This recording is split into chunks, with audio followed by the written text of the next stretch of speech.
Perdón. Bien. Bueno, simplemente a modo de repaso, ¿se acuerdan que nosotros en la clase pasada habíamos empezado a ver el funcionamiento de los centros de distribución, o los almacenes, ¿no? Muy rapidito para ver un poco lo que habíamos visto hasta ahora.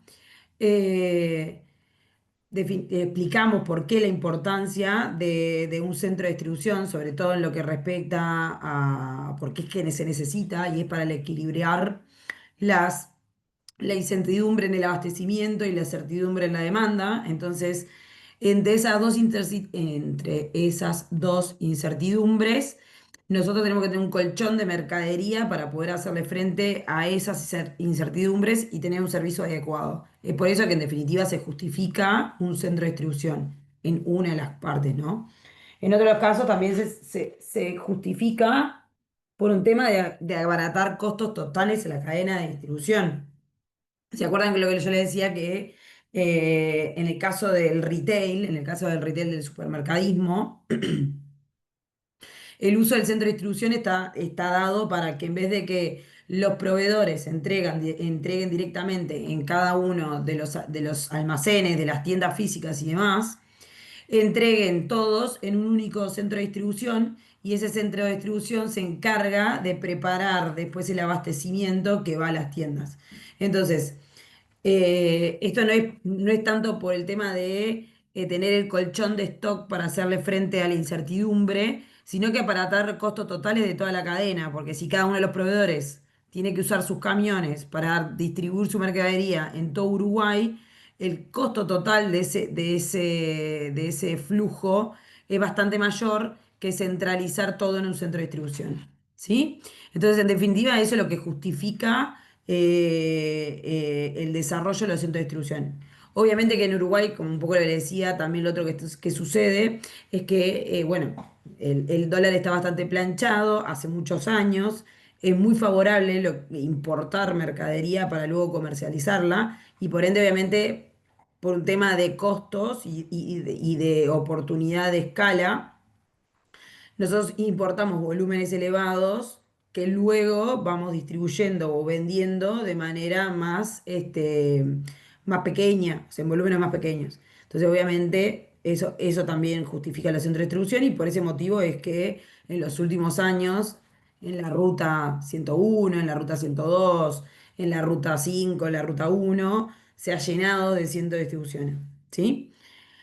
Bien, vimos los diferentes tipos de almacenes que podíamos encontrar, tanto sea por la actividad que ejercen, por la naturaleza de los elementos que guardan, por el régimen jurídico, por el tratamiento fiscal, por el tipo de producto que almacenan, también por el tipo de automatización que tengan. Entonces, eso fue un poco lo que fuimos repasando la semana pasada.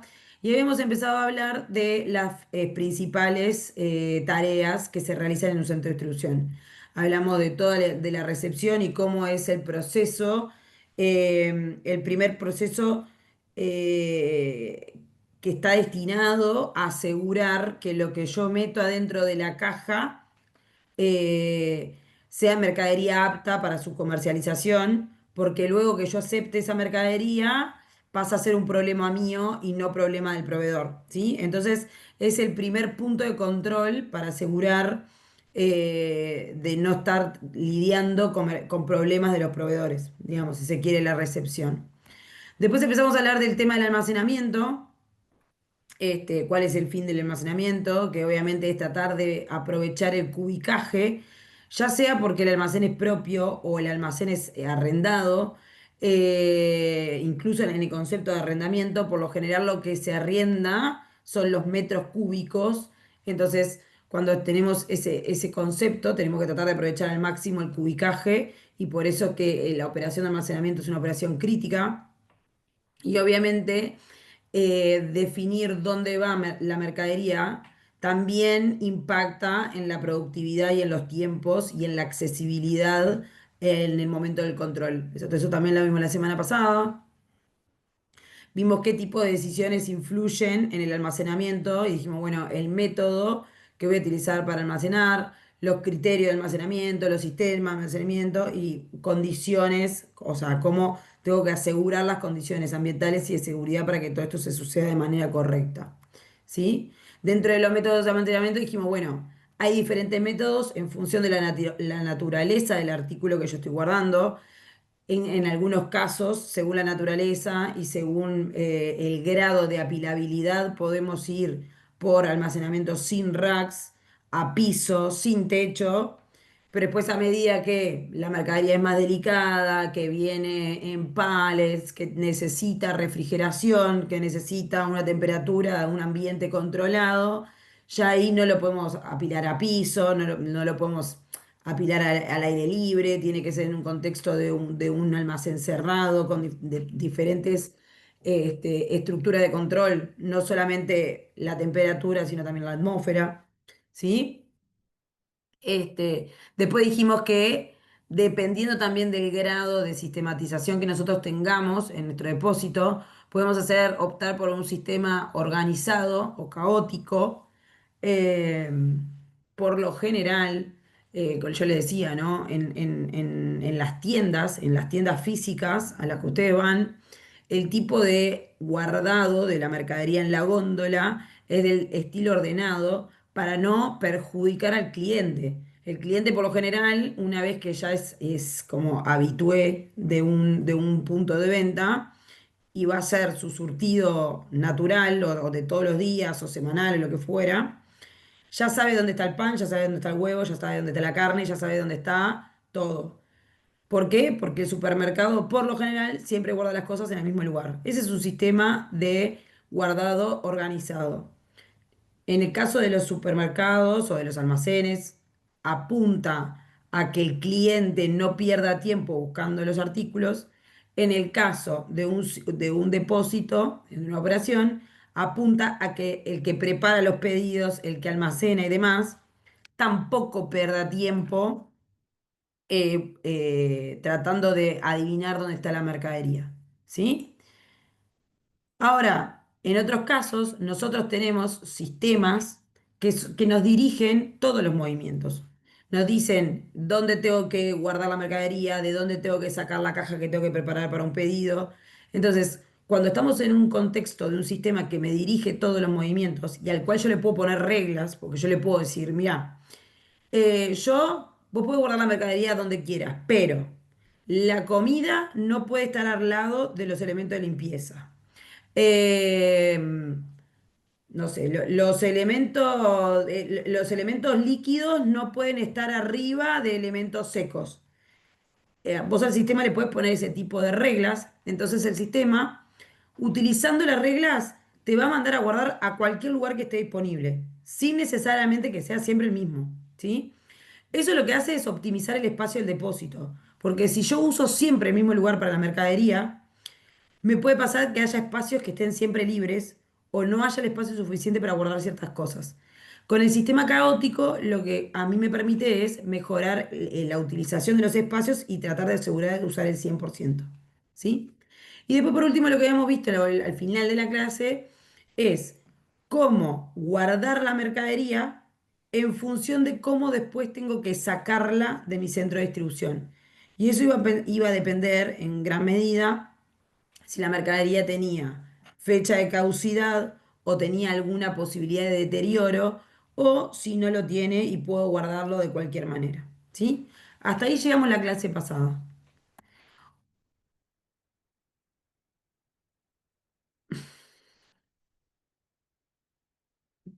Hasta medio. Otro punto importante en estas estrategias de almacenamiento, o sea, lo que vimos recién es como una especie de estrategia, ¿qué método voy a utilizar para almacenar? ¿Sí?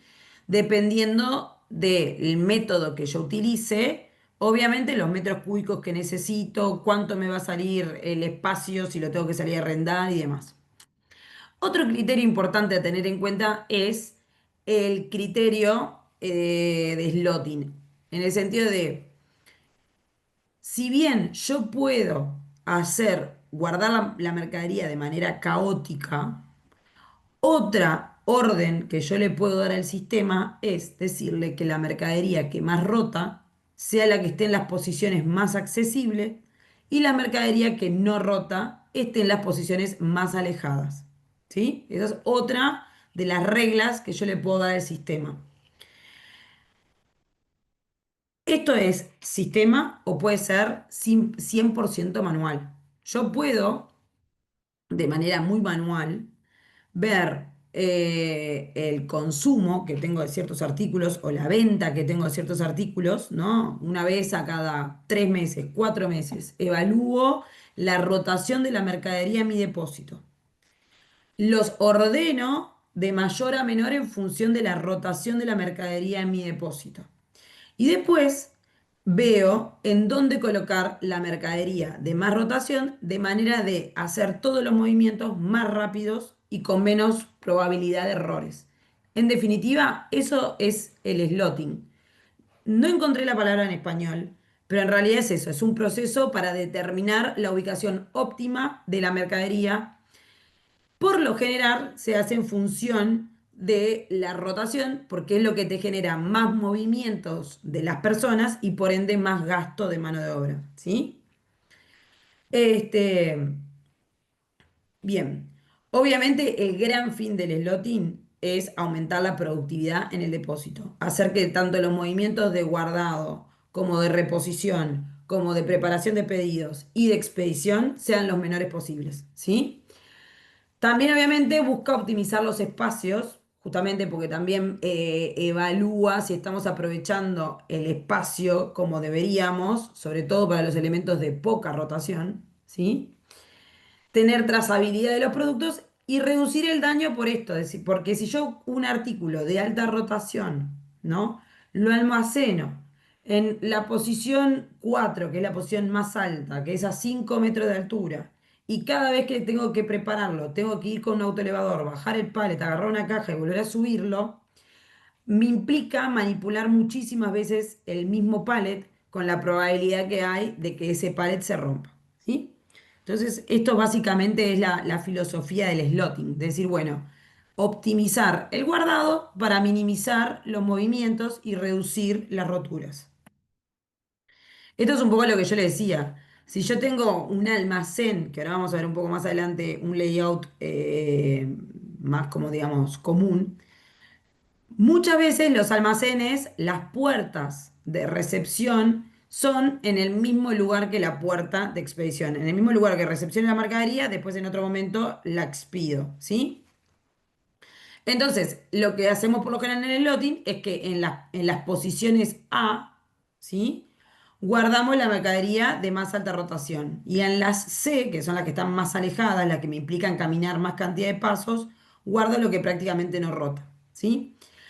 La imagen de abajo es el mismo fin, pero para un almacén, en vez de tener racks y estanterías y demás, un almacén o un punto de venta. En un punto de venta, la mercadería que está a la altura del cuerpo, a la altura de los hombros y hasta la cadera, es la que es más fácil de preparar y de guardar. La altura, la mercadería que está hacia arriba y que está hacia abajo, cada vez es más difícil, ¿sí? Entonces, en definitiva, todo esto lo que hace es optimizar los procesos. Yo esto ya es un poco igual del tema slotting, que era un poco lo mismo que habíamos visto cuando vimos inventarios, que era clasificación ABC, va por el mismo lugar y acá donde yo le vuelvo a decir, algunos temas se vuelven a tomar y se vuelven a ver en otras clases, ¿no? Bien. Y por último, de lo que respecta a los puntos importantes del almacenamiento, vamos a ver algunos de los indicadores principales que se evalúan cuando estamos hablando del almacenamiento, ¿no? Entonces, uno de los principales, por ejemplo, que yo tengo que saber es el nivel de ocupación de mi depósito. ¿Cuál es el número,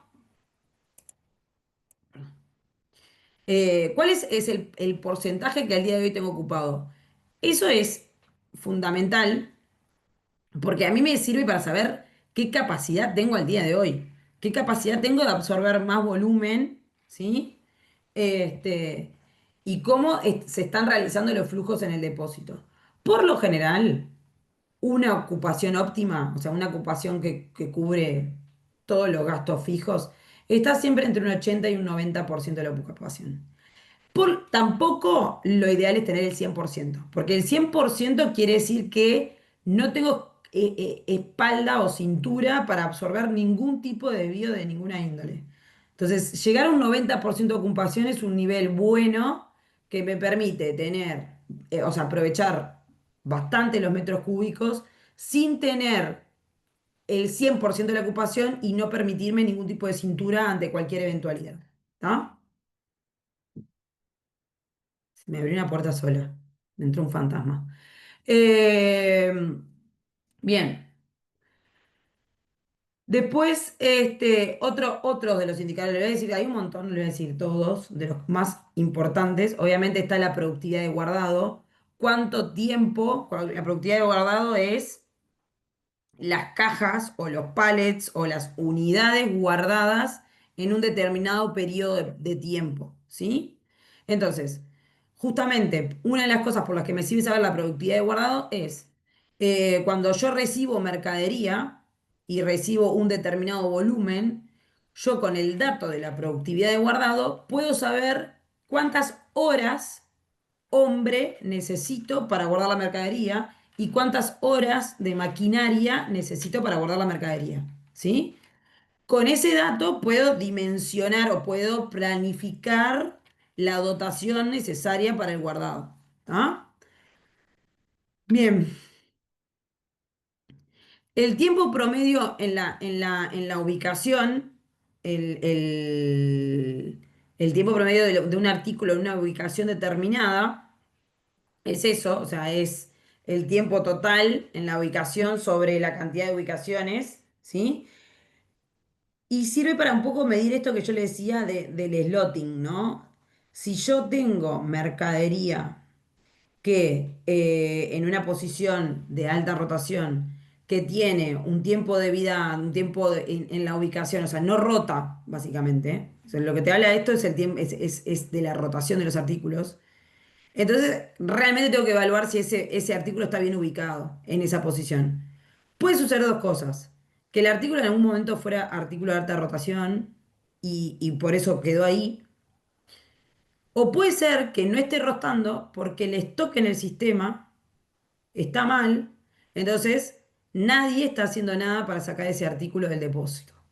¿Se entendió este último concepto?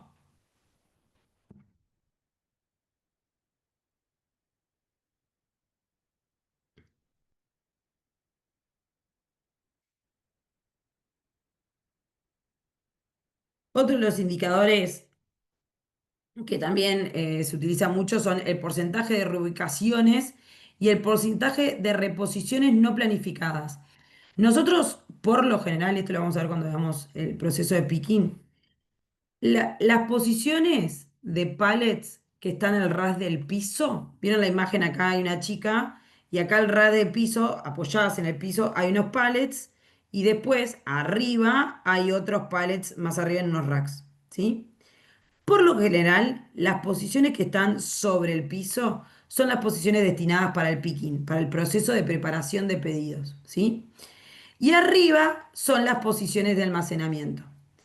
Si nosotros planificamos bien la operación, yo, por un lado, sé cuánto volumen tengo que preparar, ¿sí? Tengo cuánto volumen tengo que preparar y por lo tanto antes de empezar a preparar los pedidos, lo que hago son las reposiciones, ¿tá?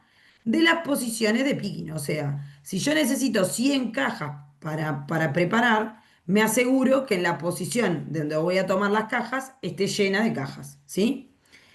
Si eso no se hace de manera correcta, lo que pasa es que cuando llego a una determinada posición y quiero agarrar mercadería, no hay más. Eso hace que tenga que posponer ese artículo, puede ser, o en otros casos tengo que agarrar un autoelevador, bajar la mercadería, dejarla en el piso, recién ahí prepararla. Todo eso es tiempo muerto, ¿sí? Entonces, medir cuántas reposiciones se hicieron de manera no planificada habla de la eficiencia de la planificación de la reposición, ¿sí? Que todo eso también es una tarea de almacenamiento. Otro indicador que habla también, que es muy importante, es la exactitud del stock en la posición. Eh, ¿Ya se acuerdan cuando empezamos a hablar de que hay un equipo encargado del control de los inventarios, de encargado de los stocks, que lo que hace es velar porque los procesos se cumplan dentro del centro de distribución, dentro del centro de distribución o de otras operaciones, pero uno de los casos es este? Una de las cosas que se encarga es asegurar que las cantidades que hay en una posición sean, en una posición en el sistema, sean las mismas que están realmente, físicamente en la posición. ¿Por qué? Porque yo en mi sistema puedo decir que en total tengo 100 unidades de un artículo, ¿sí? El ERP, ¿sí? El sistema de stocks, nos puede decir que en total tenemos 100 unidades de un artículo, ¿sí? Ahora, el sistema de gestión de almacenes nos dice que esas 100 unidades tenemos 10 en la posición A, 20 en la posición B, 50 en la posición C y 20 más en la posición D, ¿sí? Entonces, cuando vamos a preparar los pedidos, el sistema me va a ir a pedir de la posición que esté más cerca de donde estoy yo, para minimizar el recorrido, ¿no? Entonces, ¿qué pasa? Si yo llego a la posición A, que tendría que haber 10, y a mí el sistema me está pidiendo 5, yo voy a poder preparar el pedido sin problema. Ahora, si llego a la posición y no había, tengo que ir a la siguiente posición y empezar a buscar donde efectivamente haya. Entonces, que las posiciones en el sistema no coincidan con las posiciones que están en el piso, también genera muchas, ¿cómo se llama esto? Ineficiencias. Y después, obviamente, están los indicadores que hablan de costos, ¿no? El costo del almacenamiento por unidad, el costo por metro cuadrado utilizado o por metro cúbico. Eh, a mí, por ejemplo, por lo general, los operadores logísticos con los que yo trabajo, en realidad, a nosotros, o sea, nosotros, uno cuando terceriza una operación, en una operación de este estilo, ¿no? Tradicional de racks y demás, que justamente la mercadería va guardada en pallets y el pallet en un rack, el costo por lo general que se cobra es de por pallet por día guardado, o por quincena o por mes, pero es por pallet, ¿sí?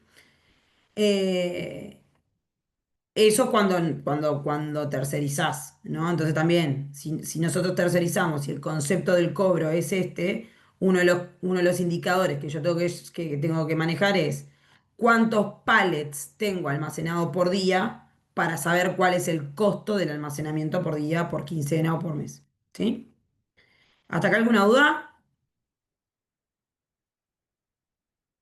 Esto es otra de las cosas que yo decía. Yo, en el caso de esta presentación, les he dejado muchos videos de YouTube que están muy buenos porque son videos donde no solo explican, sino que les muestra el funcionamiento de un centro de distribución, ¿no? Entonces, para todos ustedes que nunca hayan ido a un centro de distribución, está bueno porque van viendo cómo funciona, ¿está?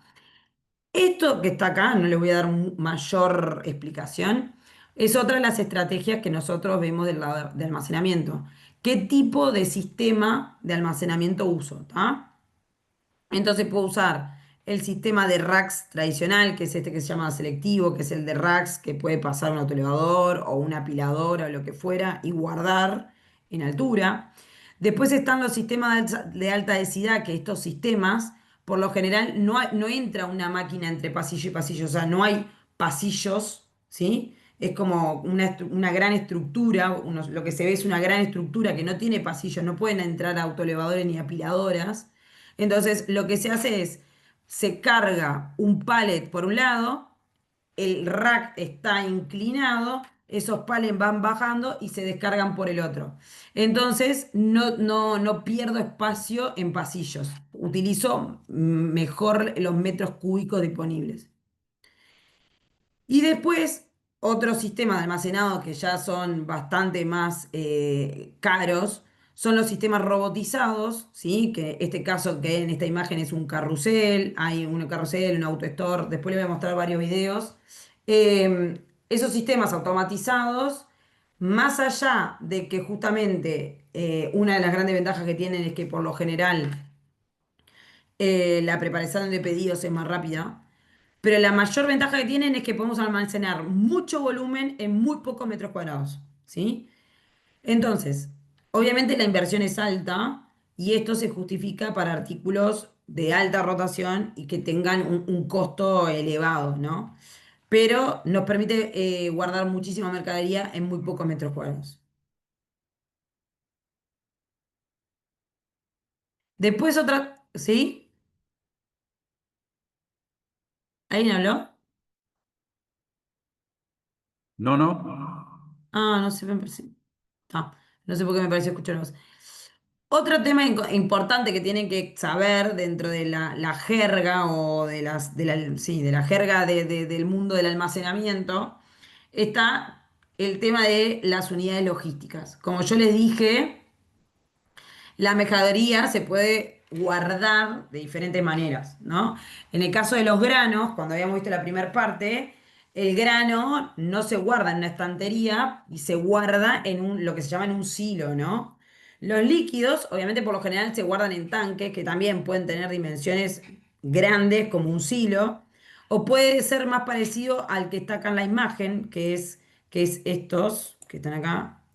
Denme un segundo, este que está acá, que este es un tanque, es un típico tanque de 1.000 litros de líquidos, que se usa para todo tipo de líquidos, dependiendo del tipo de material del tanque, pueden ser líquidos corrosivos, como pueden ser líquidos inocuos, ¿sí?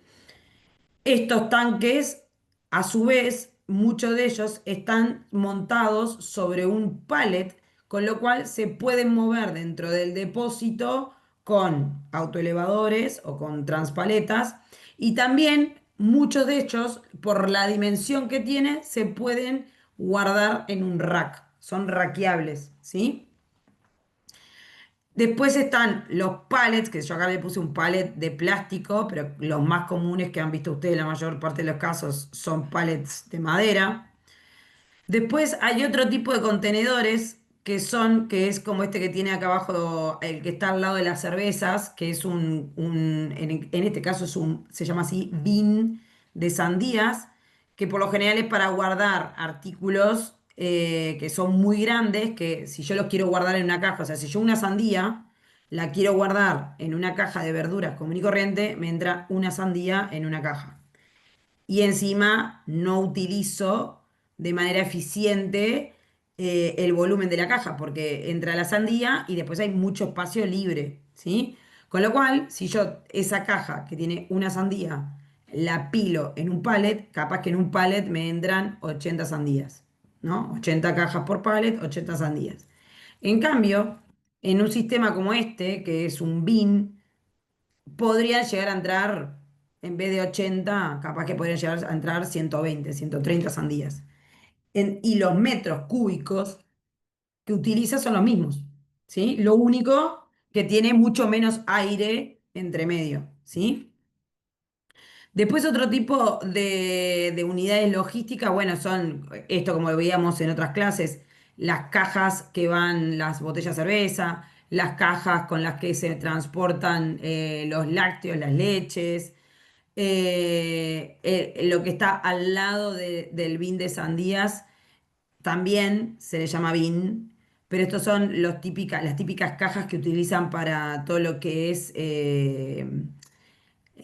la cadetería y el mercado de e-commerce. Ustedes cuando ven a muchos cadetes que no son los de pedido ya o que tienen la mochila, la otra unidad logística que se utiliza mucho es esta, porque esta unidad logística lo que tiene es que las tapas se pueden cerrar, pero aparte se le puede controlar, se le puede colocar un candado o un precinto de manera tal que puedas controlar mediante precintos que no te roben lo que está dentro de la caja. El otro son, esto que ven acá, son el típico sistema de almacenaje de tanques de combustibles, ¿sí? Esto es lo que se llaman unidades logísticas. Lo importante de la unidad logística es que para la compañía, la unidad logística es un activo retornable. Yo hago una inversión en un determinado momento y pretendo que este artículo vaya y venga al menos 10 veces. Depende de la vida útil que me dé el proveedor, ¿sí? No, yo no tengo que, cada vez que expido o cada vez que realizo un movimiento, tengo que comprar nuevamente estas unidades logísticas. Se supone que me tienen que perdurar un determinado tiempo. Y por lo general no se compran no están dentro de lo que es la categoría de activo comercializable, sino que por lo general se compran con CAPEX, con inversión. ¿Sí? Ahí se entendió lo que quise decir.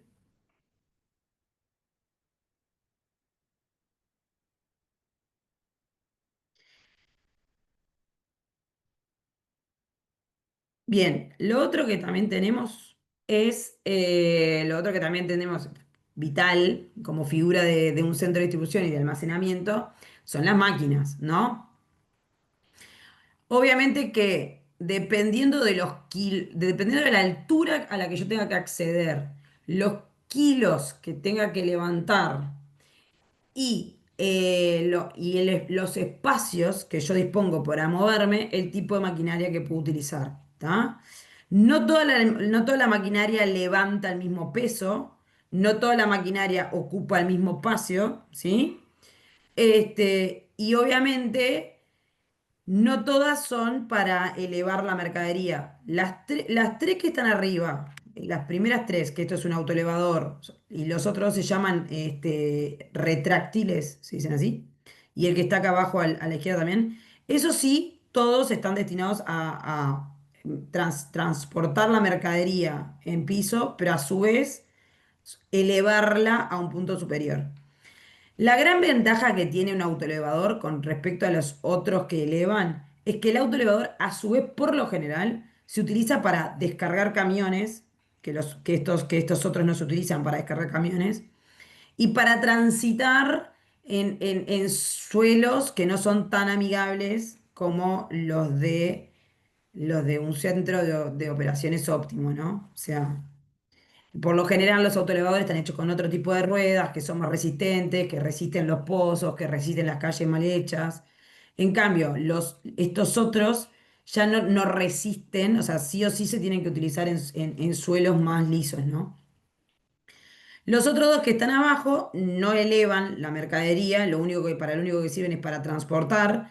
Uno es el querido y viejo Transpallet, que obviamente funciona 100% a tracción de ser humano. Y el otro es un Transpar eléctrico que puede utilizarse, o sea, que tiene diferentes tipos de baterías, pero son eléctricos.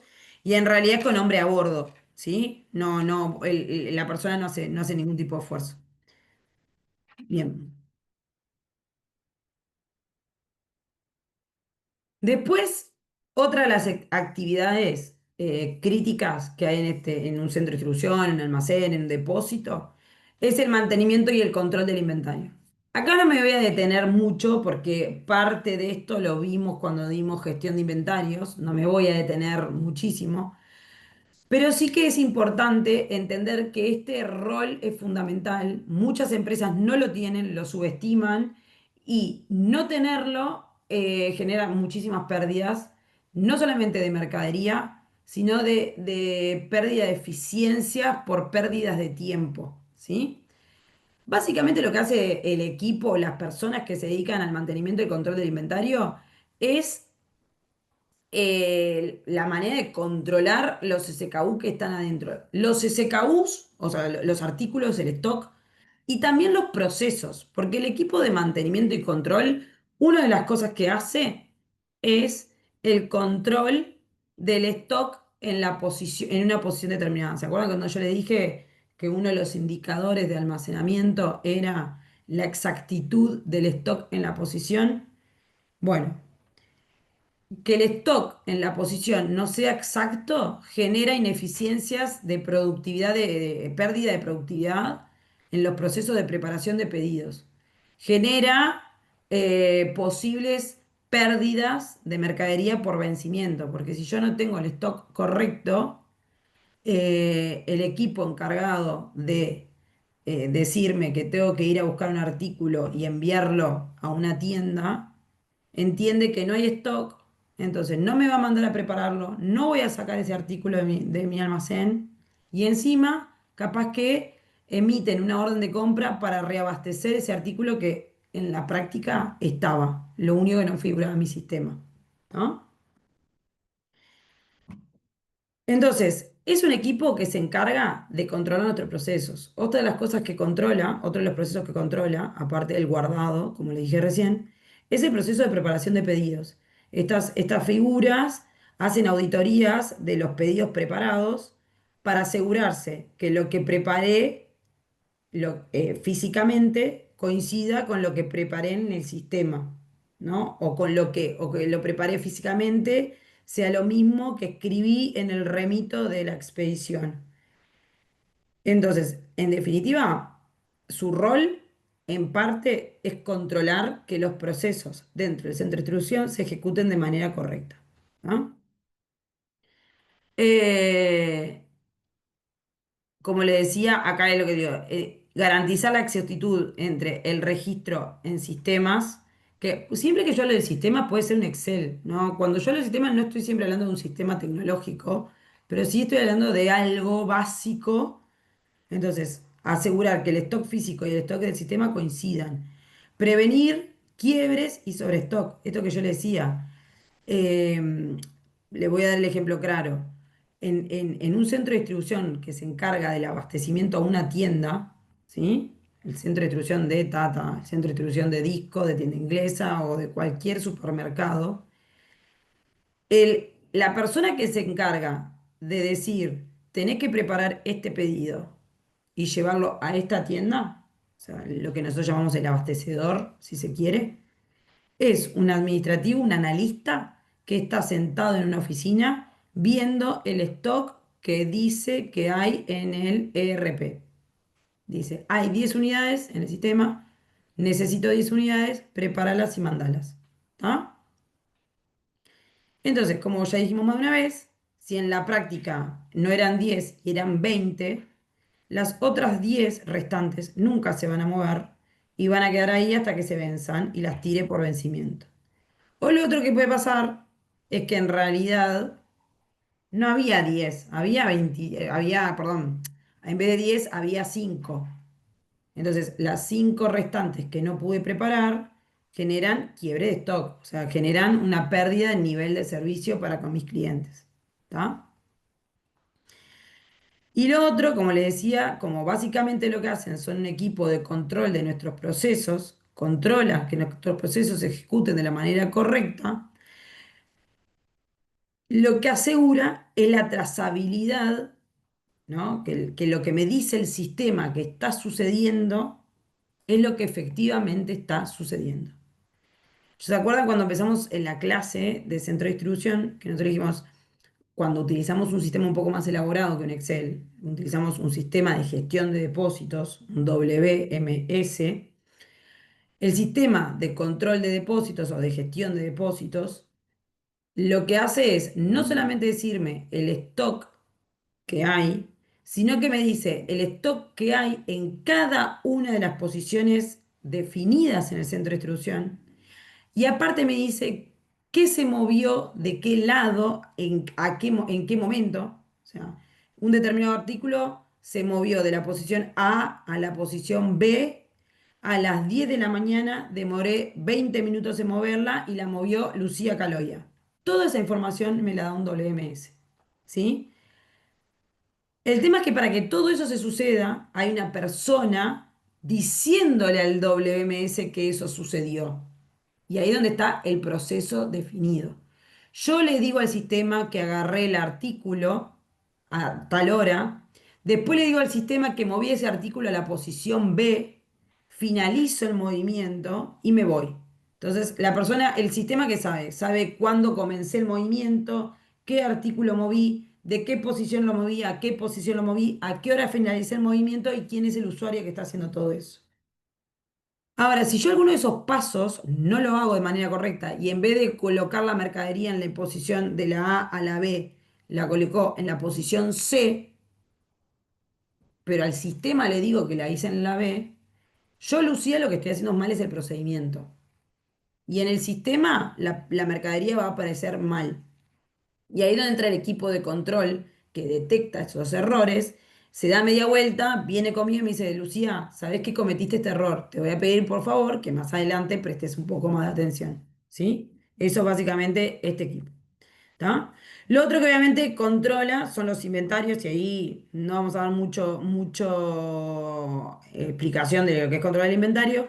Lo que sí, por lo general, se recomienda hacer es un inventario total del depósito al menos una vez al año para hacer un cierre anual del estatus, del estado de situación. Después, inventarios cíclicos, que son inventarios de artículos específicos. Es decir, bueno, hoy voy a inventariar solamente los lentes o solamente los lentes color marrón o solamente los championes Vans talle 35 porque tengo una discrepancia en el sistema, entonces voy a ir a auditar específicamente los championes Vans talle 35, ¿sí? Eso es un inventario cíclico. Voy a auditar un grupo de artículos o un artículo solo. Y después el resto de los controles que yo decía, el control de las ubicaciones, el control de los pedidos, auditorías de los procesos. ¿Ah? Los indicadores claves, obviamente, en este equipo es la exactitud del inventario, el valor del stock inmovilizado, porque obviamente lo que le decía son los que se encargan de mantener el mantenimiento del inventario, entonces son los que nos levantan a nosotros las alertas de que ciertos artículos tienen una determinada antigüedad dentro del centro de distribución que no han rotado y que si no hacemos nada con esa mercadería tiene el riesgo de tener que tirarla, ¿sí? Y obviamente es el que lleva todos los indicadores relativos a merma, que la merma es la diferencia solamente de inventario físico y lógico, y la avería es lo que tiro por vencimiento o roturas, ¿no? Entonces, ellos son los guardianes de estos dos indicadores y son los que están arriba de nosotros para hacer que estos dos se mantengan lo menor posible. La otra gran actividad que se sucede en un centro de distribución es la preparación de pedidos, que ya medio que la veníamos hablando ahora, pero es como la que sigue en el caminito, ¿no? Recepciono, guardo, preparo pedidos, ¿no? Obviamente que lo que sucede en la preparación de pedidos es una persona, un picker, si se quiere, un colaborador, tiene un listado de artículos que tiene que sacar de una posición y guardar en un pallet o en otra posición, ¿tá? Entonces, la preparación de pedido es la operativa que se encarga de extraer y acondicionar los productos en las cantidades, en la forma y en el tiempo demandados. ¿Tá? ¿Por qué esto es importante? Por ejemplo, en mi caso, que yo trabajo con operaciones de e-commerce, nosotros cuando le vendemos la mercadería a un cliente en el e-commerce, en cualquier e-commerce, incluso piden cuando compran por Mercado Libre, a ustedes cuando compran, en el momento que compran, no solo compran un artículo, sino que también en muchos casos definen la promesa de entrega que quieren, ¿sí? Entonces en algunos casos dicen, bueno, no, yo quiero que me llegue mañana, yo quiero levantarlo en un punto de pick-up pasado mañana. No tengo apuro, así que puedo esperar 2, 3 días a que me llegue, ¿sí? Eso en muchas webs distintas, en muchas plataformas, en el momento que voy a cerrar el pedido, tengo varias opciones de entrega. Cuando el cliente elige la opción de entrega, a mí ese pedido me cae para preparar y me cae como un conteo hacia atrás, un reloj que me dice, este pedido cayó ahora y la persona eligió un pedido express, con lo cual tenés 30 minutos para prepararlo y expedirlo. Porque en 40 minutos viene el repartidor de pedidos ya a buscar el pedido, ¿sí? En otros casos, cae el pedido y dicen, bueno, me cae el pedido y tenés 2 días para prepararlo porque la entrega es una entrega estándar de 3 a 5 días. Entonces puedes demorar de 3 a 5 días en entregarlo, ¿sí?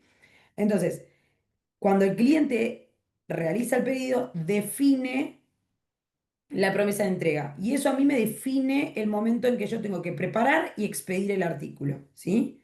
Por eso se habla de las cantidades, obviamente es fundamental, la calidad es fundamental y el tiempo es fundamental. Lo mismo sucede para la logística tradicional de abastecimiento a tiendas, ¿no? O de abastecimiento a una operación. Las tiendas, por lo general, todas las tiendas de supermercadismo, no es que reciben mercadería cuando tienen ganas, no. Eh, Justamente para que esto sea un flujo eficiente, se establecen frecuencias de entrega. Por ejemplo, el local 1 se le entrega lunes, martes y jueves. El local 2 se le entrega miércoles y viernes. El local 3 recibe lunes y sábado. Dependiendo de los volúmenes que se le entrega a cada local, y porque depende de las ventas que tiene el local, son las frecuencias de entrega que tiene. Esas frecuencias a mí me definen cuándo tengo que preparar el pedido y cuándo tengo que expedir, ¿sí? ¿Hasta acá venimos bien? Yo Sí, profesora. Bien, buenísimo. Entonces, vamos a ver de las etapas que tiene la preparación de un pedido, ¿sí? Primero, por lo general, podemos tener casos en que los pedidos no caen y a medida que me caen lo preparo. Por ejemplo, cuando estamos en una situación de pedido ya, todos los comercios que trabajan con pedido ya y que comercializan su stock en pedido ya, a mí me cae el pedido y lo tengo que preparar y lo tengo que entregar en el momento. Si yo soy McDonald's, me cae un pedido de una hamburguesa, de un combo, lo tengo que probar y a los 5 minutos tengo el chofer de pedido ya para entregárselo, ¿sí? Pero en otros casos, justamente, no tengo por qué hacer el circuito de me cae el pedido y enseguida lo preparo. Puedo organizar la preparación, ¿sí? Entonces, existe esta etapa que se llama recepción y clasificación de los pedidos.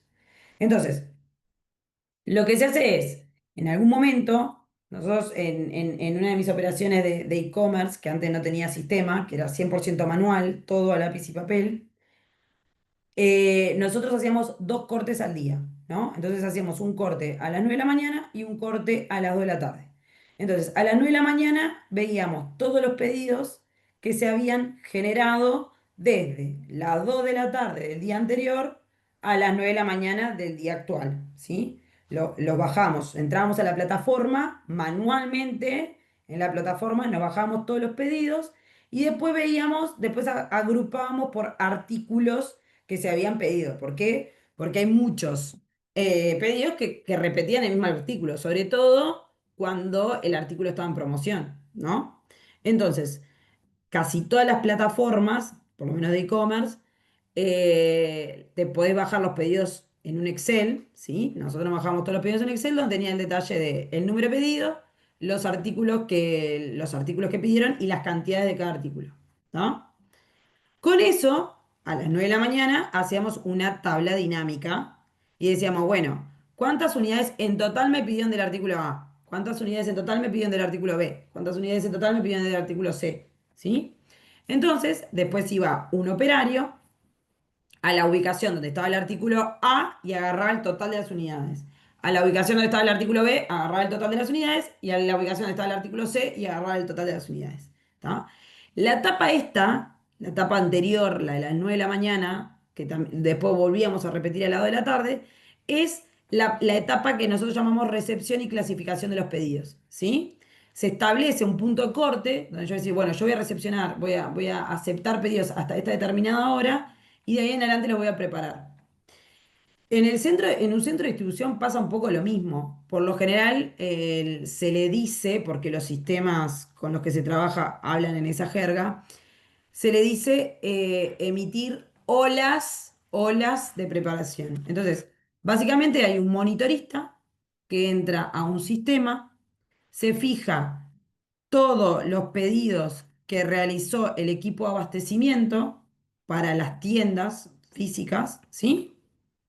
Y la persona que está en el monitor, en función de los volúmenes solicitados y en función de las herramientas que tiene y en función de la dotación que tiene, va emitiendo olas. O sea, dice, bueno, si tengo para preparar 100 unidades, necesito 20 personas o necesito 3 turnos o necesito lo que fuera.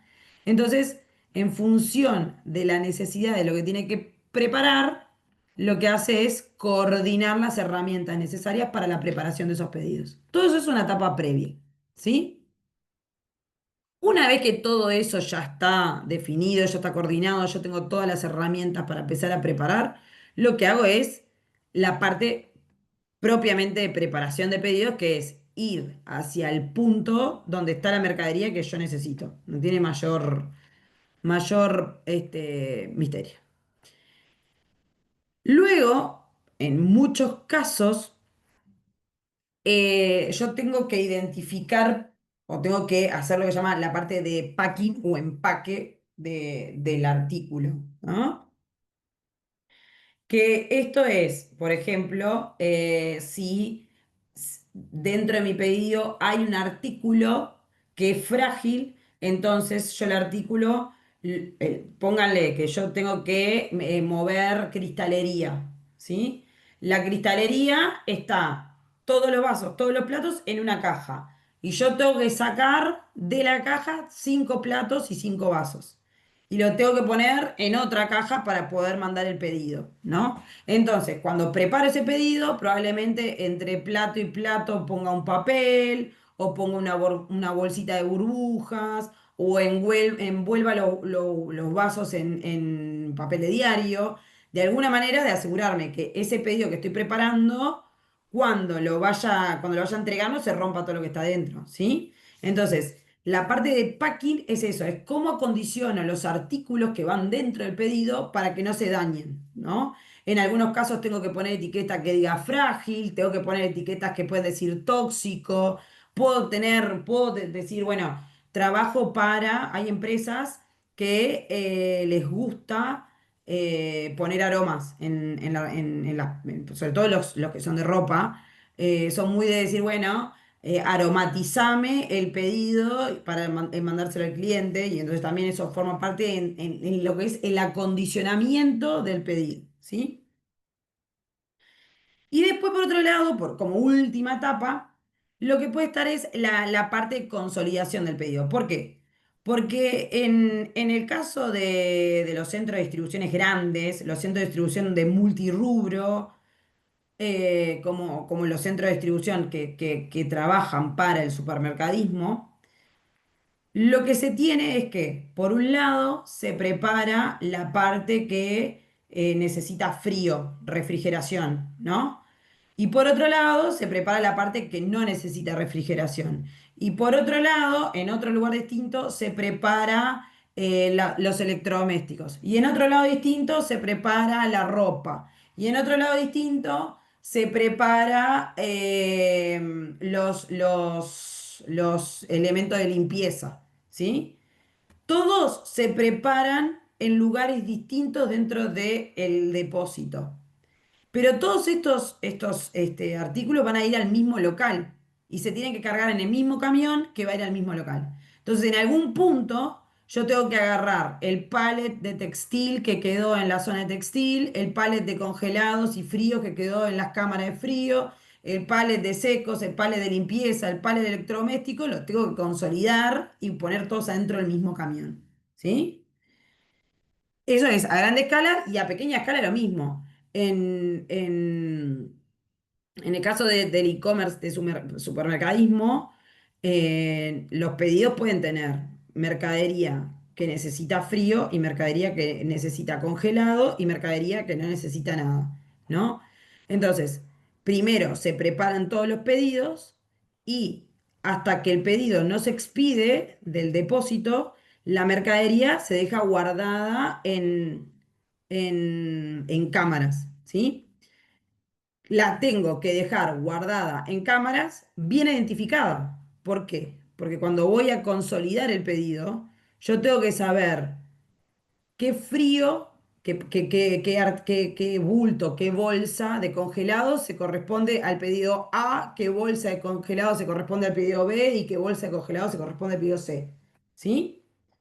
Entonces, por eso les digo, la etapa de packing identifica las diferentes cajas, los diferentes bultos, lo que fuera, y después muchas veces puede haber una etapa de consolidación.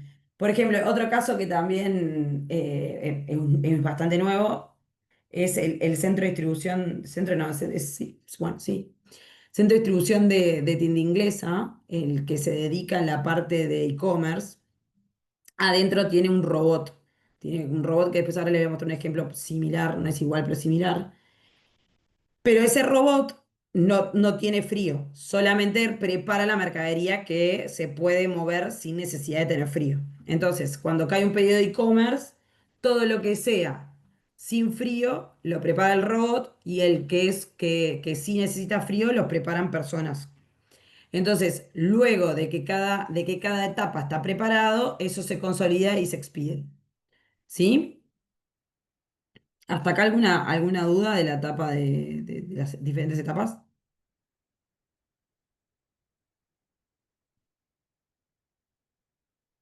Bien. Y acá, en lo que es preparación de pedidos, hay diferentes formas de preparar, diferentes estrategias para preparar, y obviamente están los indicadores fundamentales que tenemos que tener en cuenta para nuestro proceso. ¿Por qué es importante las estrategias en cómo voy a preparar? Porque obviamente la estrategia tiene un componente de necesidad de inversión, por un lado, si quiero algo más automatizado, o por otro lado, tiene una necesidad de más tiempo o otro tipo de herramientas, ¿sí? Entonces,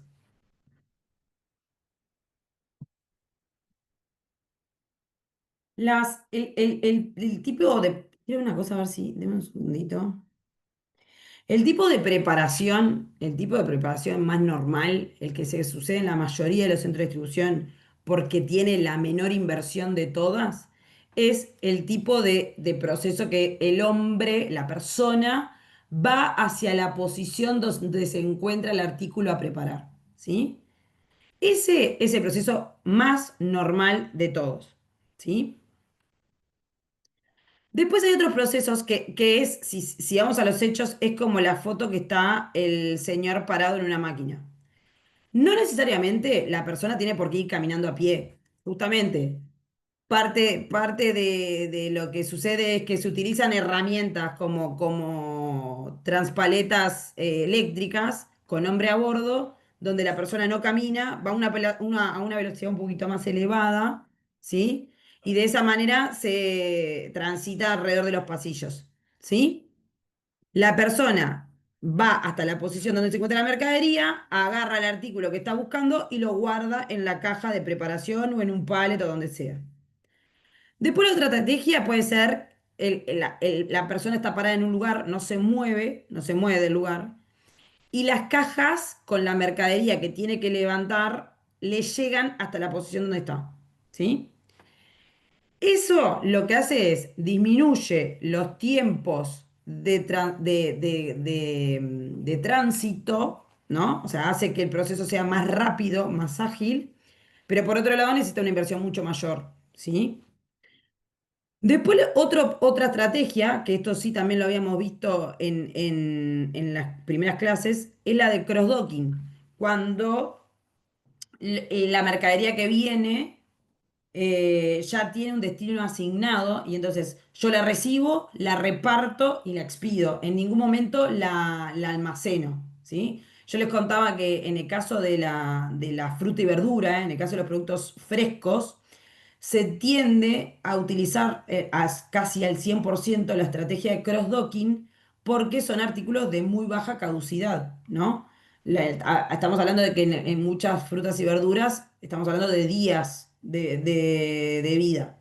Entonces, si yo lo recibo, lo guardo, a los 2 días lo saco y lo preparo, probablemente la mercadería se pudra antes de que llegue al local. Entonces, la estrategia de cross-docking es esa. Recibo, reparto y expido y en ningún momento almaceno. ¿Tá? Es una estrategia que puede tener diferentes tipos de automatización. Ahora vamos a ver un ejemplo de automatización de cross-docking, pero también se puede hacer 100% manual. Nosotros en nuestras operaciones, en las operaciones de frescos, es muy normal que esto sea 100% manual. O sea que yo recibo el pallet de papas, reparto cada caja en el local correspondiente y después agarro el pallet de lechugas y reparto cada caja en el local correspondiente. Todo a mano, ¿no? Y después otro tipo de estrategia puede ser lo que yo le decía, o piquear una determinada zona, decir, bueno, yo solo preparo las frutas, otro solo prepara el pan, otro solo prepara el huevo y después en algún momento se consolidan los tres. O yo, otra estrategia puede decir, bueno, yo, Lucía, voy a preparar todo lo que es del local uno. Entonces preparo la fruta y verdura, el pan y el huevo del local uno. Otro compañero prepara el local 2, ¿sí? Esas son diferentes estrategias también de preparación. Después hay diferentes métodos, que ahora vamos a ver varios, que son a lápiz y papel. Yo me puedo bajar un pedido en lápiz y papel y salir a buscar el artículo al depósito, agarrarlo y hacer check, ya está agarrado y seguir de largo. Otros que son la tecnología que más se utiliza porque es la que necesita una inversión mínima, son con colectores de código de barra o de QR. El artículo es bastante accesible, el colector de código de barra, pero de alguna manera nos exige tener algún sistema de gestión de almacenes, ¿sí? Porque por lo general estos colectores te van guiando. Tiene una pantalla que te va dando instrucciones. Entonces te dice, vaya a la posición tal, agarre tal artículo, confirme que agarró el artículo y así sucesivamente. Entonces, si bien el aparato no es costoso, de alguna manera tenemos que invertir en un sistema, ¿sí? Ahora después también está el pick to light, o sea, el picking por luz, el picking por voz, el picking por gafas y el picking por RFID. Ya esos son, ni que hablar que tengo que tener un sistema, pero aparte son sistemas de picking más intuitivos para la persona que está preparando, minimizan los errores, maximizan el tiempo, pero obviamente son equipos bastante más caros, ¿no? O sea, la inversión que tengo que hacer ahora sí ya es mayor, porque no solo implica comprar el artículo, sino que muchas veces implica sincronizar el aparato con el proceso, ¿no? Entonces, no es tan sencillo de hacer. Vamos a ver algunos casos, así no los atomizo tanto y se divierten un poco más.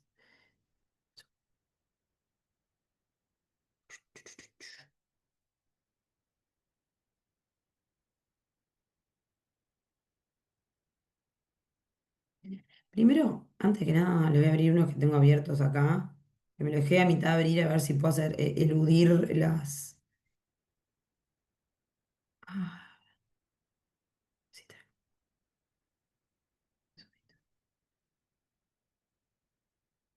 acá.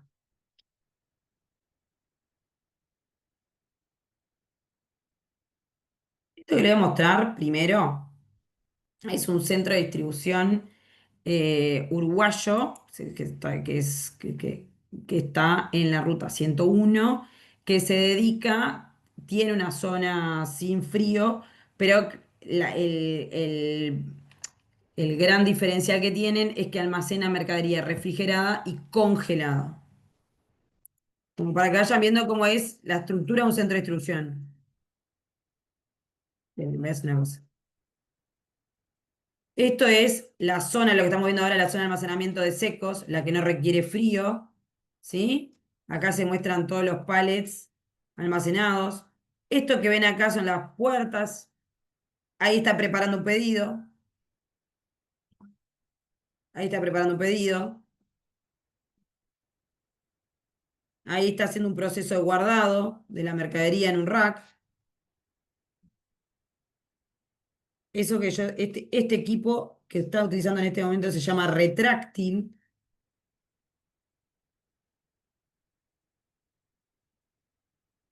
Ahí están descargando un camión y llevan la mercadería a una zona de recepción.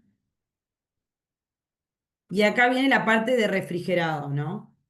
Ya esta zona, que es la recepción de refrigerados, es una zona que también está refrigerada, o sea, se descarga el camión y se descarga en un lugar que está refrigerado, está a la temperatura de heladera o a la temperatura de congelados, ¿sí? Se descarga a la temperatura de heladera o de congelados, se controla y luego se lleva a la cámara a guardar, tanto sea la cámara de congelados o de fríos. Son cámaras que tienen todo un sistema especial para evitar que se pierda el frío dentro de las cámaras. Y ahí, obviamente, en este caso, si ustedes ven, acá están preparando un pedido del estilo, como les decía, hombre al producto. O sea, ellos mueven los transpalets alrededor de todas estas posiciones de picking, que son las posiciones que están en el piso. Las posiciones de preparación de pedidos son las posiciones que están en el piso. Ellos se van moviendo a lo largo de las calles y van agarrando los productos. No se ve claramente en este video, pero ellos saben lo que tienen que agarrar porque tienen una hoja. Ellos en su momento cuando armaron este video todavía no tenían sistema. Entonces iban con una hoja donde estaba definido qué era lo que tenían que agarrar, iban a la ubicación y agarraron la cantidad de cajas que le pedían. Como verán, este es un depósito de congelados. Ellos trabajan con uniformes especiales para poder trabajar. Tiene la complejidad que por ley en un depósito de congelados, vos no podés estar dentro del depósito, creo que es más de media hora. Entonces, cuando ustedes van a calcular el tiempo necesario que tienen, que necesitan para preparar un pedido, tienen que tener en cuenta que más allá de la productividad que tiene, o sea, capaz que la persona te dice, yo preparo 30 cajas por hora, ¿no? Y vos necesitas preparar 60 cajas. Entonces decís, ah, bueno, entonces con 2 horas llego. Pero en realidad, ellos pueden estar media hora, preparar 15 cajas, tener que salir X cantidad de minutos, no me acuerdo exactamente de memoria, después volver a entrar, preparar otras 15, volver a salir y así sucesivamente. O sea, no es todo el tiempo de corrido. Entonces, eso es un tema que se tiene que tener en cuenta al momento de coordinar o planificar los recursos necesarios que yo necesito para preparar un determinado volumen. ¿Tá? Bueno, acá vieron que tenés dos tipos de herramientas, ¿no? Hay uno que está con un transpallet manual y hay otro que está con un transpallet eléctrico que se llama como hombre a bordo, ¿sí? Pero los dos cumplen la misma función, lo único que uno es más rápido que el otro.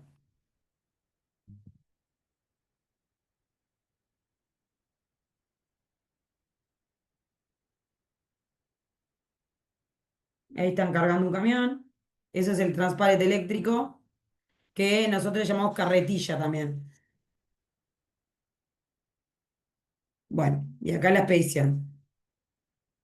Esto es el centro de distribución, está en la ruta 101, en un polo logístico, en el mismo polo logístico están Nestlé, Jerry Williams y no sé quién más. Mondelez, ahí va, Mondelez, Nestlé, Jerry Williams, están todos en un polo, cada una de estas naves son diferentes empresas, una de estas es de esta de congelados.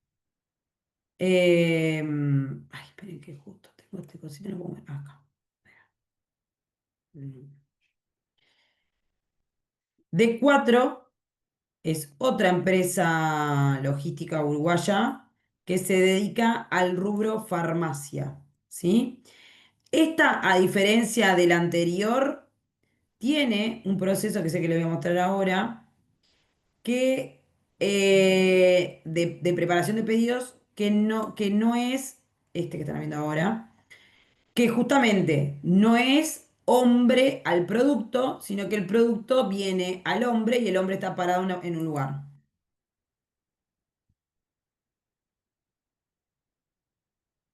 Tiene, perdón, aclaro, tiene una zona de guardado y de preparación tradicional, o sea, tiene una zona de preparación de hombre a producto, pero después tiene otra zona, como la que están viendo acá de fondo, que ven que tiene una caja al lado de la otra, que lo que hace el sistema es, cuando el sistema le dice, tenés que preparar un determinado artículo, entonces, primero localiza en qué caja está el artículo.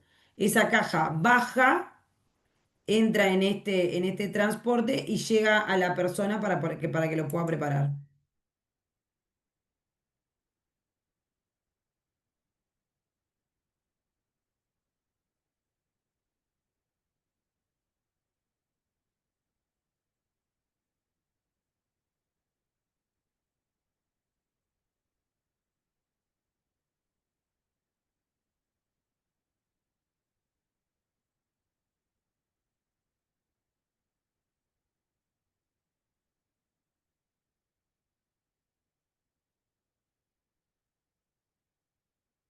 Como es una empresa que maneja artículos de farmacia, los artículos de farmacia se tienen que mantener algunos refrigerados y aparte con atmósfera controlada, que no es lo mismo refrigerado que atmósfera controlada. Entonces, eso también es un punto importante a tener en cuenta si el día de mañana trabaja en un centro de distribución, porque obviamente el costo energético de tener una cámara refrigerada no es el mismo que el costo energético de tener una cámara de congelados y tampoco es el mismo que el costo energético de tener una cámara refrigerada con atmósfera controlada. Ni que hablar que la inversión que tienen que hacer para cualquiera de estas cámaras es distinta por cómo tienen que estar construidos los pisos y las paredes. Entonces, obviamente que depende de lo que yo quiera hacer, es importante tener en cuenta que las inversiones cambian sustancialmente dependiendo del tipo de producto, ¿no? Después hay una última que les quiero mostrar que también está acá, este. Esta también es una industria uruguaya, una industria no, es una empresa, mentira, no es una empresa uruguaya, es una empresa internacional que está en Uruguay, que se llama Interagrovial. Interagrovial es una empresa que está al lado del país. Yo nunca sé si la ruta 5 o la ruta uno, no me acuerdo cuál es cuál, al lado de la fábrica de los diarios del país. Pero cuestión es que Interagrovial lo que hace es comercializa la maquinaria, parte de la maquinaria que se utiliza para el agro, o sea, las máquinas, los tractores gigantescos, y todos los repuestos para estas máquinas. Tiene por un lado, ustedes cuando van al centro de distribución de Interagrovial, por un lado tiene racks con ruedas que tienen un diámetro de 2 metros, y después tiene artículos muy chiquitos que son todos los repuestos de todas las máquinas, ¿sí? ¿Qué pasa? Son artículos los artículos, los repuestos son artículos de alto valor agregado, ¿sí? Y que justamente es muy costoso la adquisición, es muy costoso tener ese artículo en el centro de distribución y es muy costosa la falla en caso de entregar mal el artículo, porque si yo tengo una máquina que se utiliza para la cosecha y se me rompe, cada día que está mi máquina parada, yo pierdo muchísimo dinero, ¿no? Entonces, ellos, su valor agregado es que los repuestos lo tenés en el día o al siguiente día de que tenés que salió la necesidad. Entonces, para poder lograr eso a todo el país, en el medio del campo, en el medio de la nada, es que tienen que utilizar este tipo de maquinaria. Voy a poner, Es ruta uno, profe. ¿qué? Es ruta uno. Ruta uno, ahí va. Sí, yo siempre me entrevero en cuál de las dos está. Otra de farmacéutica es Farmalog, que yo lo tengo Sí. cerca de casi. Farmalog dónde es que está? Acá camino, yo vivo en Camino del Ganado, kilómetro 10. Ellos están como por cerca de lo que era Carlomagno antes, Susana Pinto, por ahí. Estaban antes al menos. Farmalog. Sí. Farmalog le hace la logística a la Pigal, si no me equivoco. Ah, mira.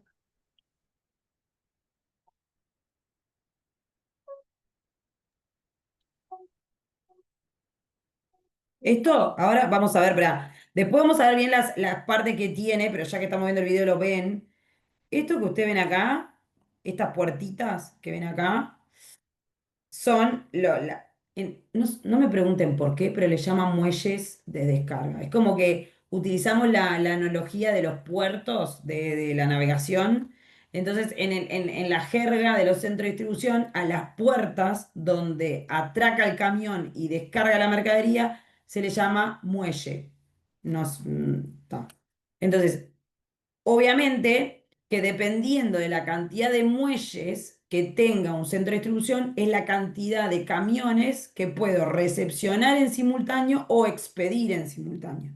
Para que tengan una idea, en centro de distribución de Tata, que es un centro de distribución grande, pero hay un total de 42 muelles, hay un total de 42 de estas puertas a lo largo de todo el centro, ¿sí? Con lo cual, no es que recepcionemos 42 camiones a la misma vez, pero lo que sí sucede es que muchas veces estás recepcionando 20 camiones por un lado y estás expidiendo otros 20 camiones por otro.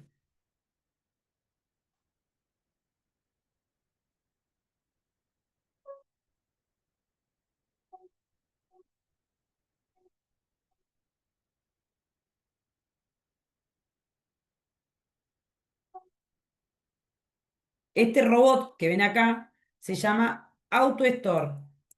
¿Tá?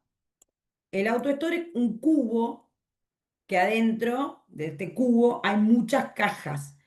Esas cajas tienen el stock de ciertos artículos, ¿sí? Cuando yo voy a preparar un pedido de un cliente que se le rompió la máquina o de una distribuidora que está en el interior, lo que fuera, lo que hace el sistema es decirle al robot, tenés que preparar todos estos artículos. Entonces, los robots primero buscan el cubo que tiene el artículo y después se lo manda a una persona que está abajo del todo, que ahora la van a ver. Esa persona agarra el artículo, lo pone en una caja y confirma que agarró el artículo, ¿sí? Entonces, es una mezcla de, ahora como lo van a ver, es una mezcla de un robot, ¿ah?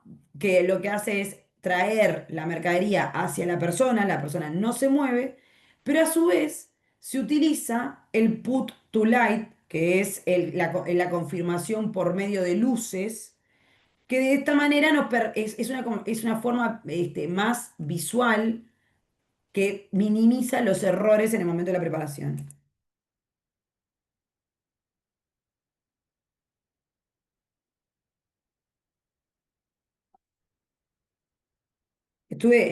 Hace poco fui a este depósito, creo que es más, con la facultad fueron a este depósito.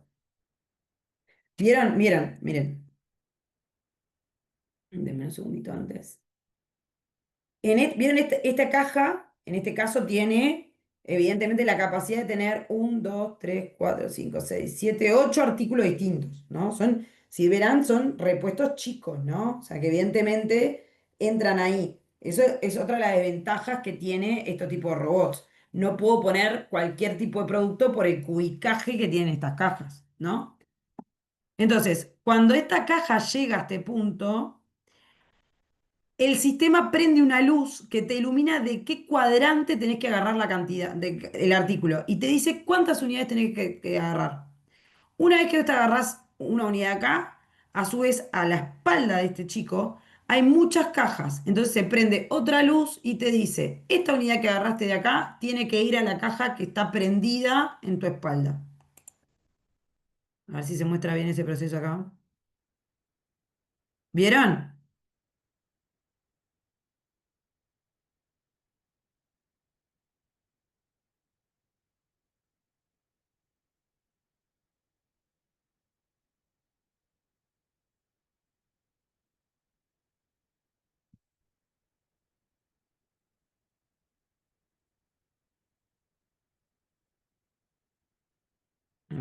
Ahí sigue mostrando el AutoStore, que ahí sube y baja, no hay mucho más. Pero Acá es si, lo que si yo hay un decía. error, lo tenés que cambiar manualmente, digamos. Sí, ¿qué tipo de error decís vos, por ejemplo? Y si se equivoca, no sé, al poner en una caja que no era una cosa, Bueno, sí, obviamente, por o eso si está pone dos de una cosa en claro, un a mismo ver, cubículo. un punto importante es, una de las cosas justamente es que por eso es fundamental el equipo de control de calidad, porque el equipo de control de calidad va a auditar todos los pedidos que se prepararon o una cantidad determinada de prepedidos que se prepararon y va a decir, bueno, che, en tus pedidos tenés este porcentaje de error, cuidado, pero lo que sí es que como la tecnología ha avanzado muchísimo, si yo quiero meter la mano en uno de los cuadrantes que no es, se prende una luz, en este caso puntualmente, se prende una luz roja para que el picker sepa que está agarrando un artículo que no es el que te solicitan, por ejemplo, ¿no? Después en muchos casos son repetitivos, porque cuando va a agarrar el artículo le dice cuántas cantidades tiene que agarrar y cuando va a colocarlas en la caja destino le dice de vuelta cuántas unidades tiene que colocar. Entonces, de alguna manera, son redundantes para tratar de evitar de que, que, mm, que se equivoquen. De todas maneras, como todo sistema, es plausible de errores. Lo que hace es minimizar esos errores.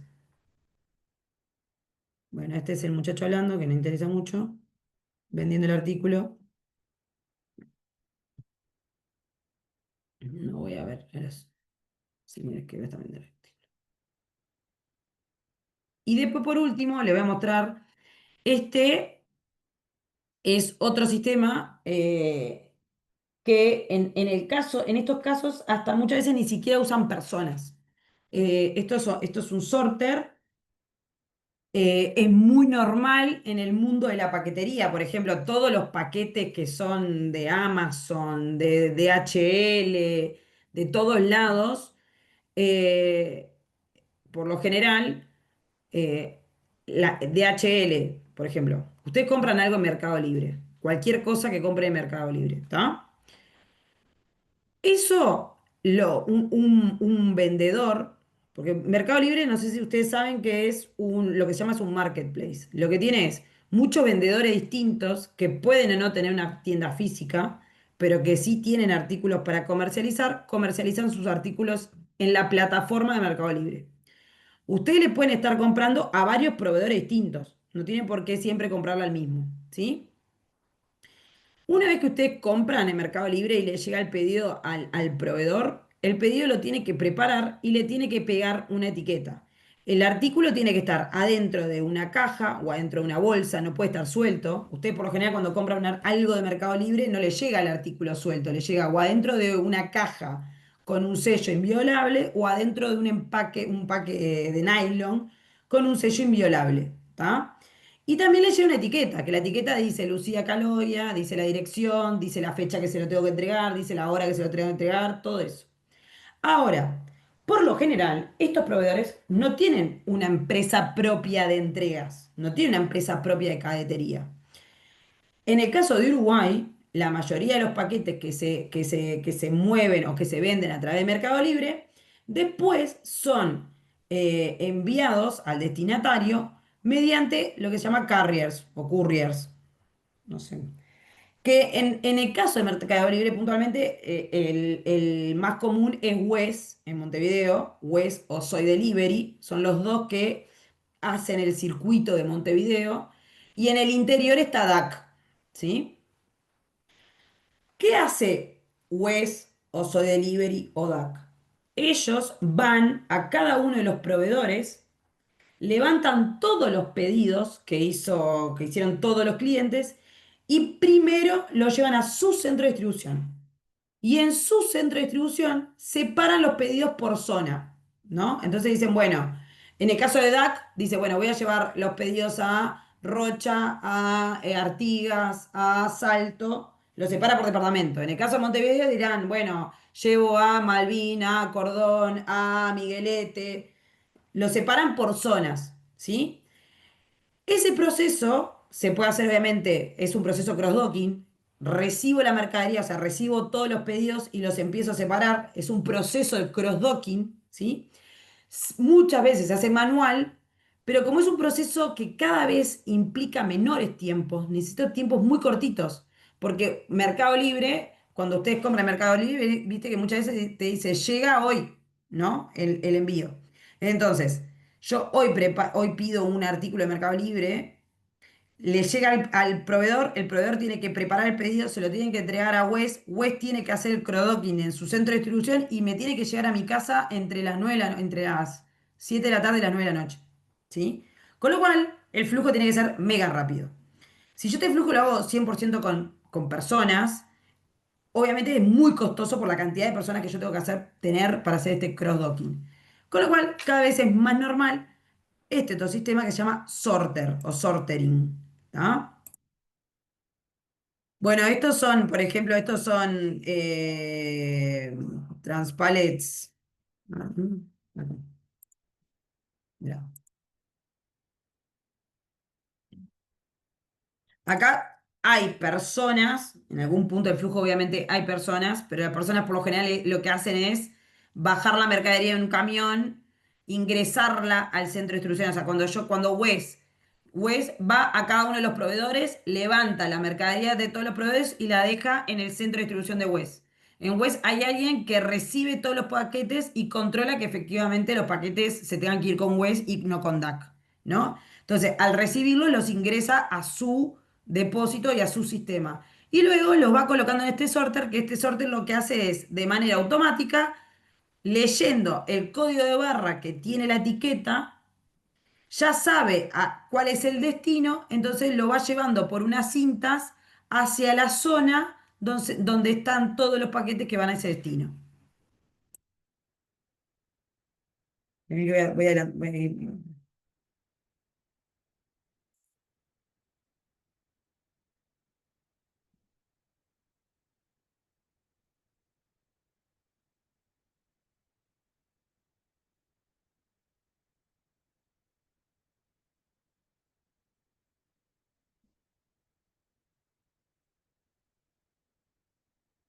Esto es así, la mercadería va la mercadería va como por una arteria principal, pónganle que es una arteria principal, y a medida que va llegando a cada uno de los brazos, hay como un pateador hidráulico, un pateador literalmente que es como un bracito que sale y patea patea el paquete, ¿no?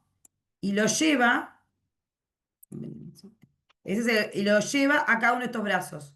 O sea, cuando el paquete llega cuando está llegando al brazo que le corresponde, sale como un brazo hidráulico que patea el paquete y hace que cada paquete caiga en este tobogán. Y una vez que cae en este tobogán, llega a estas jaulas que están acá, que estas jaulas probablemente se corresponde a cada zona, ¿no? Puede ser diferenciado por, no sé cómo se llama, código postal, ¿sí? Cada una es un código postal distinto, cada una de estas se va a cargar en un camión distinto, ¿sí? Entonces, por lo general lo que sucede en este punto es la caja cae por el brazo y acá hay una persona que agarra la caja y el sistema le dice, esta caja la tenés que colocar en tal jaula, esta otra caja la tenés que colocar en tal jaula. Eso también muchas veces es por un sistema de luces y entonces este proceso lo que hace es que puede mover miles de paquetes con muy pocas personas.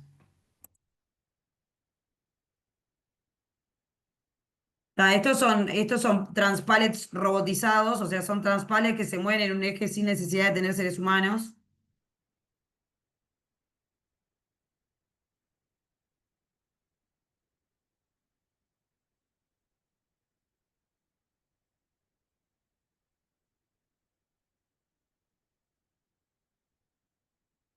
Vieron que todos aparte tienen colectores de código barra, leen los paquetes.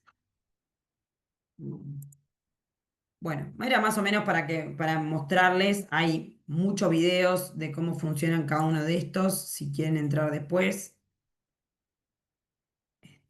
Bien, bien, un segundito. Ahí como que se me había trancado.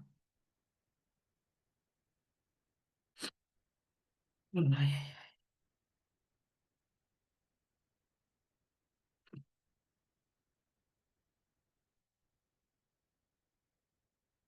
bien,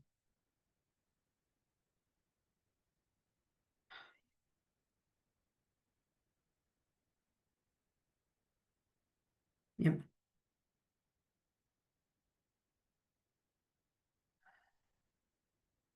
bien. Después lo otro que son importantes, los indicadores que son importantes en el proceso de producción, que lo que me permite saber si realmente estoy haciendo las cosas bien o no, es obviamente, o indicadores que se miden es la productividad, que básicamente es cuántas cajas preparo en un determinado tiempo con una determinada persona, ¿sí? La exactitud, cuántos pedidos preparé bien. Entonces, yo te digo, hay un equipo que se encarga de auditar los pedidos que yo preparé y verifica si los preparé bien o mal, ¿sí? Entonces es un porcentaje de exactitud o de precisión en la preparación. El fill rate, cuántos pedidos logré preparar en su totalidad. Esto cuando yo le decía, si nosotros tenemos mal la mercadería en el sistema, no coincide con la mercadería que está en el piso, o la mercadería que está en el piso tiene algún tipo de problema, cuando yo voy a preparar el pedido, ¿sí? Lo que puede pasar es que en realidad no exista la cantidad que me está solicitando, porque el stock estaba mal en el sistema, o que cuando voy a preparar el pedido, el artículo existe pero está vencido o está dañado, entonces no lo puedo agregar a mi pedido. Entonces no puedo completar el 100% de la orden, ¿sí?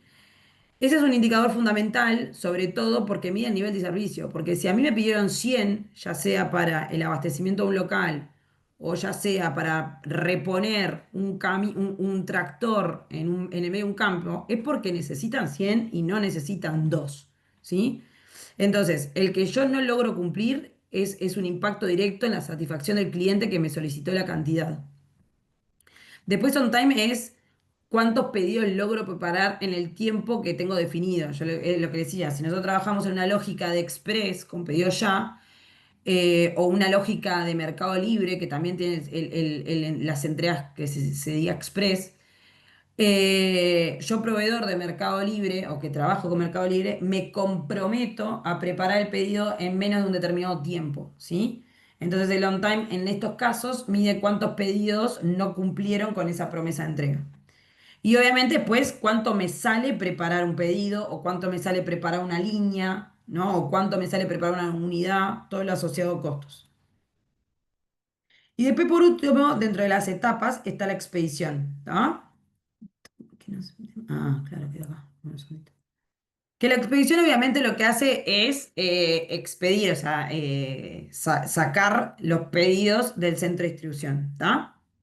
Obviamente que al igual que cuando preparo el pedido, que hago un montón de cosas para asegurarme que el artículo que está dentro de una caja vaya de manera segura para que no se rompa, lo mismo sucede con el acondicionamiento del pedido en el momento de la carga, ¿sí?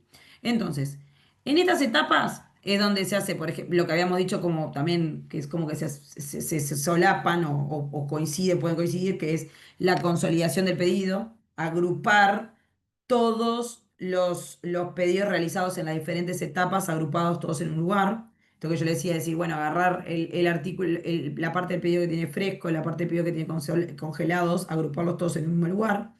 El control de la preparación, el momento que se audita, por lo general, el pedido entero. El momento que se audita es cuando tengo el pedido entero, cuando yo lo tengo consolidado y por lo general se audita en los canales de expedición, por un tema de espacio y comodidad para poder hacer ese tipo de auditorías. Entonces, el control de la preparación que hace el equipo de control se hace en ese momento. La adecuación y el acondicionamiento de la carga, en el caso, por ejemplo, acá hay una imagen donde a un pallet de cajas se le está poniendo film, que esto es otra herramienta, ¿no? El poner film alrededor de un pallet no es algo muy complejo que digamos, pero cuando tenés una lógica de que tenés que expedir cientos de pallets en 3 horas, con personas no lo logramos hacer en tiempo y forma. ¿Por qué? Uno, porque es un proceso que a lo que respecta al operario eh, es muy intensivo físicamente, porque la bobina de film pesa, porque tenés que dar varias vueltas alrededor de un pale, porque la forma de poner el film tiene que tener una tensión suficiente para que efectivamente no se desarme. Entonces, cuando estás en una lógica de tener que expedir muchos cientos de pallets en un periodo muy corto de tiempo, por lo general se utilizan máquinas que te ayudan con el proceso, sobre todo por un tema de salud ocupacional, ¿no? Entonces, esta máquina lo que hace es eso, en filmar los pallets.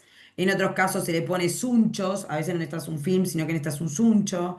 Adecuar la carga para asegurarse que la carga dentro del camión no se caiga con el movimiento del camión, ¿sí?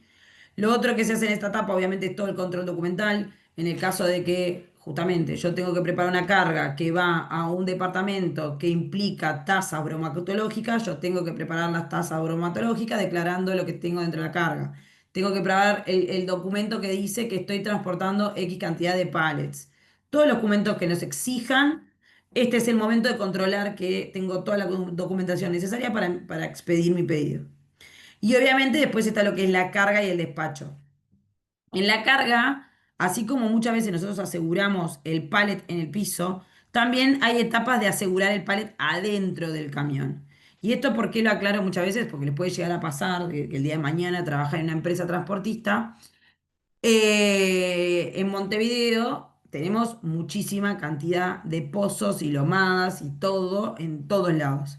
Entonces, si yo no aseguro bien la carga y sobre todo cuando son pallets que no son parejos, porque acá justo estamos viendo una foto de un pallet que son todos los artículos iguales, pero cuando no estamos en el caso de que el pallet es parejito, cualquier pozo, cualquier bache que yo agarre en el suelo hace mover el camión y por ende se mueve toda la carga y muchas veces se cae toda la carga dentro del camión, rompiéndose y teniendo que tirarla a la basura.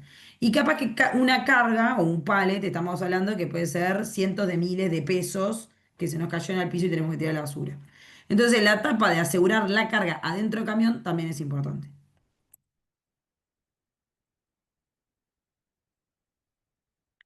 Obviamente que dentro de los indicadores que nosotros podemos tener en la expedición está el cumplimiento de los despachos en tiempo. Esto también se mide el on time en el caso de la expedición. O sea que cargué todos los camiones a la hora que tendría que haberlos cargado.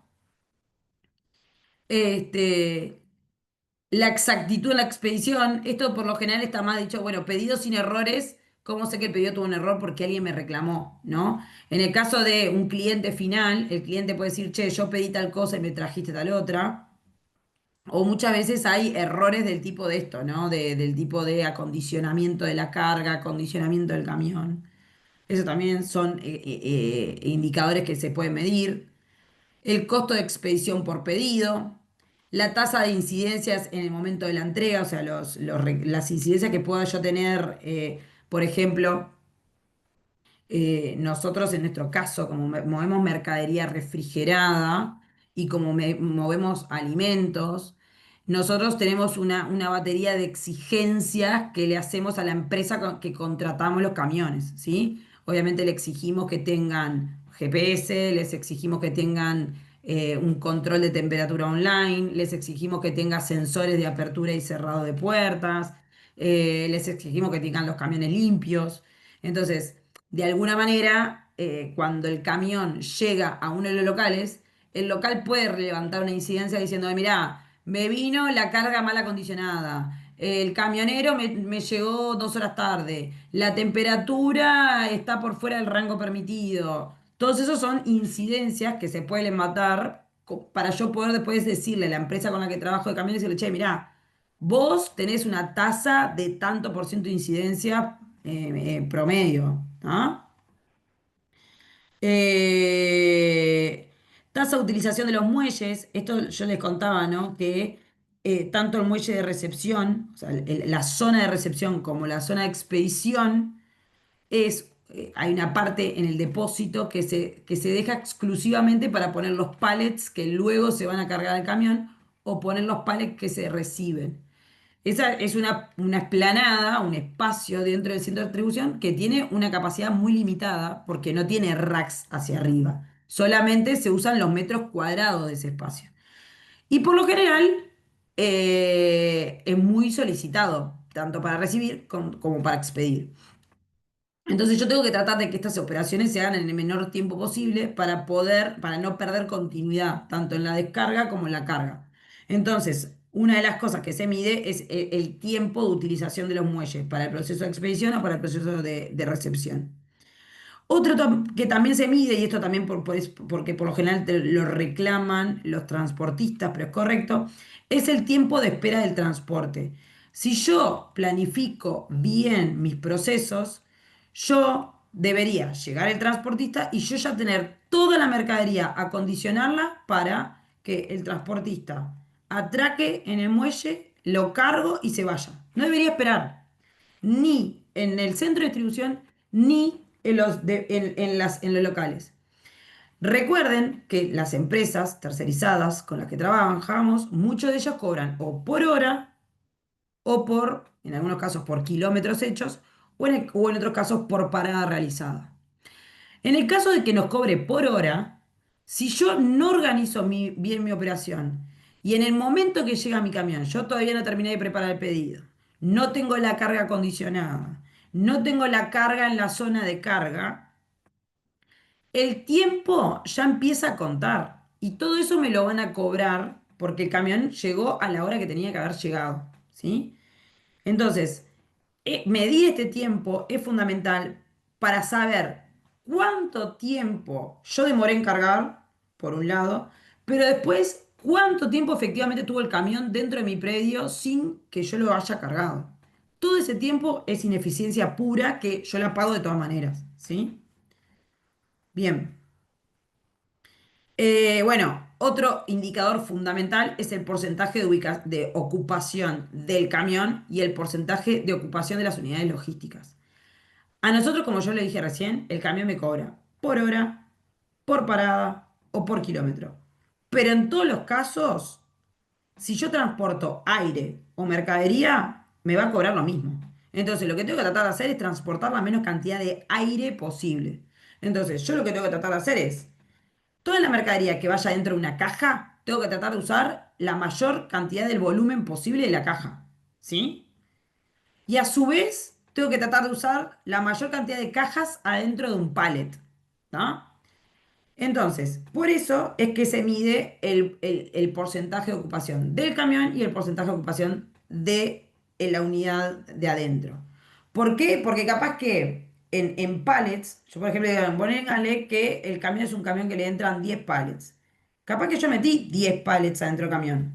Ok, ahora, si los 10 pallets en vez de ir hasta arriba del todo iban por la mitad, todo el resto es aire.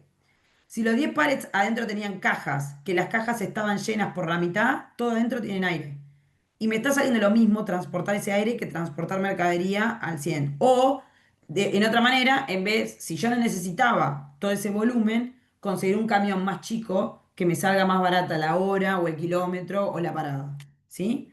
Entonces, asegurarse que estos dos ratios estén correctos también es un tema que impacta directamente en los costos.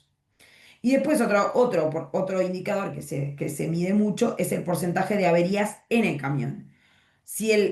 La carga no está bien acondicionada, lo que le dije yo, se cae y toda esa carga que se cae, imagínense que estamos hablando de electrodomésticos, de muebles, de mercadería frágil, de cristal. Si esa mercadería se cae, se rompe, la tengo que tirar a la basura, ¿sí? Y si encima esto es siempre el mismo camionero que yo contrato, no solamente me está generando una pérdida económica porque yo la carga la perdí, sino que aparte me está generando un montón de ineficiencias porque probablemente tenga que volver a prepararla, volver a expedirla y demás. ¿Está? Bueno, hoy vamos a llegar hasta acá. La semana que viene vamos a terminar un pedacito de centro de distribución y vamos a hacer un ejercicio y después ya vamos de empezar con transporte. ¿Está? Gracias. Perfecto, Bueno, profe, gracias a gracias, buenas ustedes. noches. Bueno, Una consulta. Sí, Nos ¿Se sabe algo vemos. del control de lectura?